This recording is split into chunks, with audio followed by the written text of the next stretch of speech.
Thermodynamics, adiabatic process.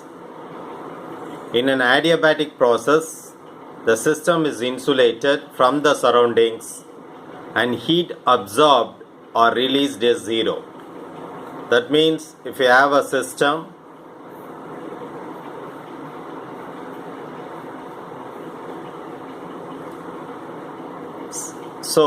this system, assume some gas is enclosed within the system, the heat absorbed by the system or released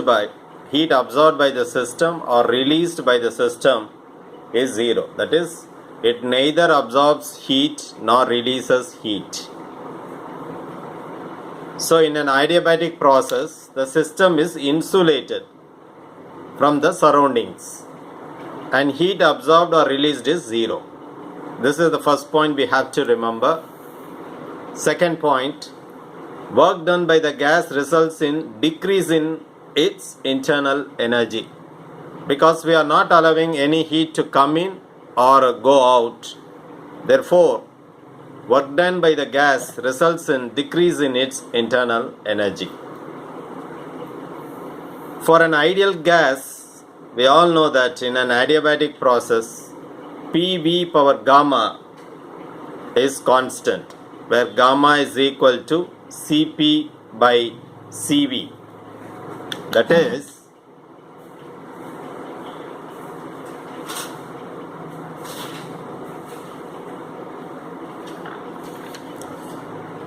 we have already seen what is Cp and Cv. Molar specific heat capacity of a gas at constant volume is Cv. Molar specific heat capacity of a gas at constant pressure is Cp. So the definition is defined as the quantity of heat required to raise the temperature of 1 mole of a gas through 1 Kelvin, keeping its volume constant. That is Cv. In case 2, Cp is defined as the quantity of heat required to raise the temperature of 1 mole of a gas through 1 Kelvin, keeping its pressure constant. This we have seen already. So the ratio of Cp by Cv is defined as gamma. Thus, if an ideal gas undergoes a change in its state adiabatically from P1 V1 to P2 V2, so we can write P1 V1 power gamma is equal to P2 V2 power gamma, because PV power gamma is constant. Okay. Next we will see about the PV curves for isothermal and adiabatic process of an ideal gas.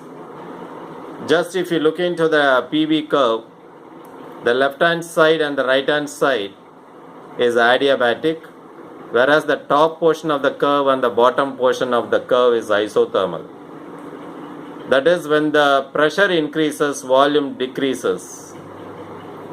Similarly, when the volume increases, pressure decreases. Suppose if we start analyzing from this point, if the volume increases, pressure slowly decreases, and from here to here it is isothermal.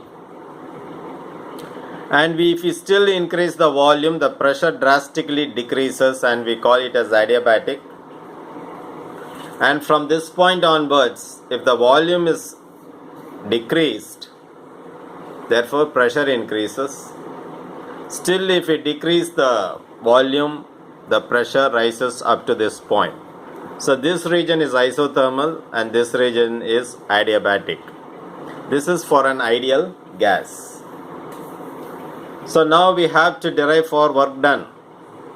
The work done in an adiabatic change of an ideal gas from the state P1 V1 T1 to the state P2 V2 T2 is given by. So the idea is work done is equal to initial volume V1, final volume V2, P into dV. We all know that pressure is equal to force by area. So pressure into volume, pressure is force by area into dx. Area into dx, a small length, change in length, area gets cancelled. So pressure, force into displacement gives work done. Work done is equal to force into displacement. So V1 to V2 we are integrating PdV, but we know from the basic equation PV power gamma is constant.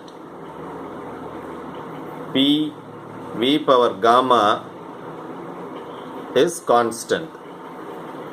Okay. So from this relation we can write P is equal to constant divided by V power gamma. That's what we have written here. So P can be written as constant by V power gamma into dV. The constant is pulled outside the integral. V power gamma is in the denominator. You move to the numerator, it becomes V power minus gamma. Okay, now so work done is equal to constant integration of V power minus gamma is V power minus gamma plus 1. You have to write the same thing, minus gamma plus 1 in the denominator also. So the upper limit is V2, lower limit is V1.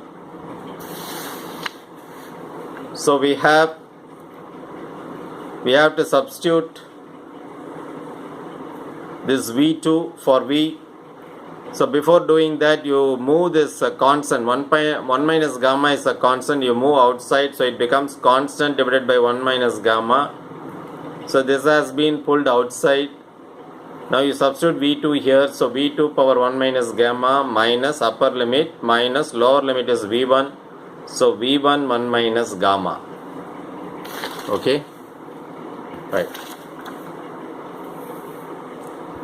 Next, constant by 1 minus gamma, you bring this term to the denominator, bring this term also to the denominator. So you will get 1 divided by V2 power minus 1 minus gamma minus 1 divided by V1 minus 1 minus gamma. Now move this minus sign inside, so this will become minus 1 and this will become plus. So gamma minus 1, here also gamma minus 1. So we all know that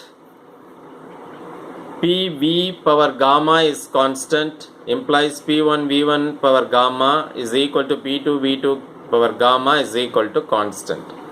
So what you do is bring this constant inside. So constant divided by this term, constant divided by this term. And this constant can be anything, P1 V1 power gamma or P2 V2 power gamma, because both are constant only. So if you move this constant here, I can put the value of the constant as P1 V1 power gamma or P2 V2 power gamma. So here I am substituting P2 V2 power gamma. Here I am substituting P1 V1 power gamma for the value of constant, because by this relation we can substitute P1 V1 power gamma or P2 V2 gamma power gamma as constant. It's our wish. Okay, now we have 1 divided by 1 minus gamma, P2 V2 power gamma divided by V2 gamma minus 1. So this V2 power gamma minus 1 can be written as V2 power gamma into V2 power minus 1. Similarly, in this case, P1 V1 gamma divided by V1 power gamma into V1 power minus 1. So we can write in that way.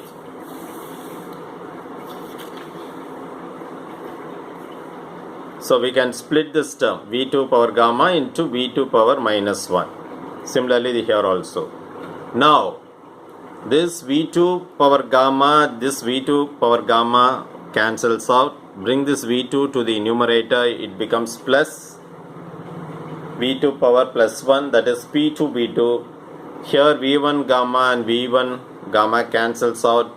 Bring this V1 power minus 1 to the numerator, it becomes plus 1 V1 plus 1. So P1 V1.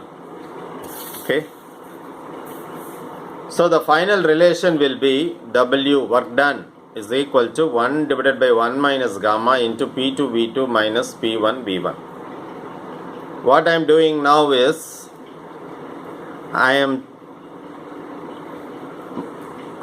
minus 1 is taken outside. So if you take minus 1, this will become gamma minus 1. So you have minus here. Move this minus 1 to the inside. So you will be getting plus P1 V1 minus P2 V2.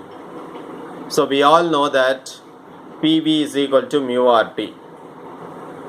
So mu R is a common term for both the cases. So bring mu R outside and you will get T1 minus T2. So for analyzing these two equations, we have two cases. If work is done by the gas. Second case, if work is done on the gas, there is difference. Done by the gas is the source. The work is done by the gas. Second case, the work is done on the gas. So what is the condition for that? If work is done by the gas, W should be greater than 0. That is, it should be positive.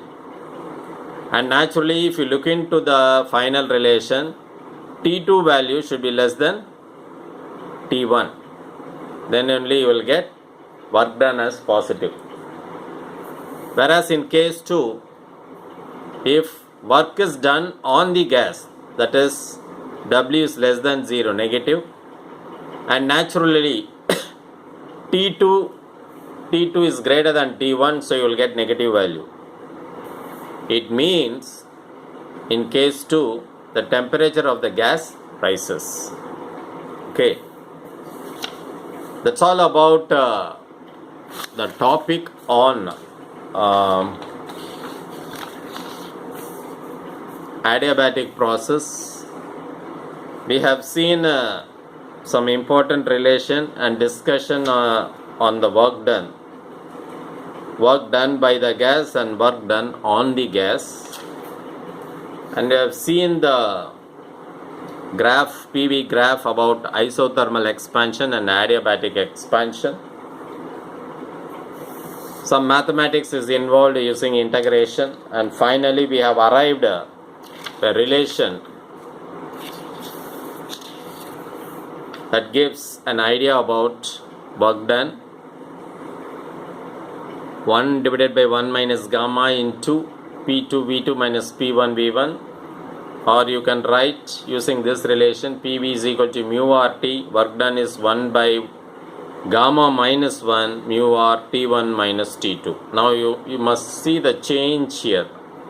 We are pulling out minus sign, therefore these two terms gets replaced.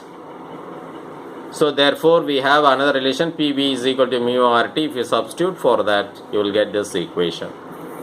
And we have analyzed case 1 and case 2 based on whether W is positive or negative. So that's all about adiabatic process. It's an important question. Thanks for watching. Nandri.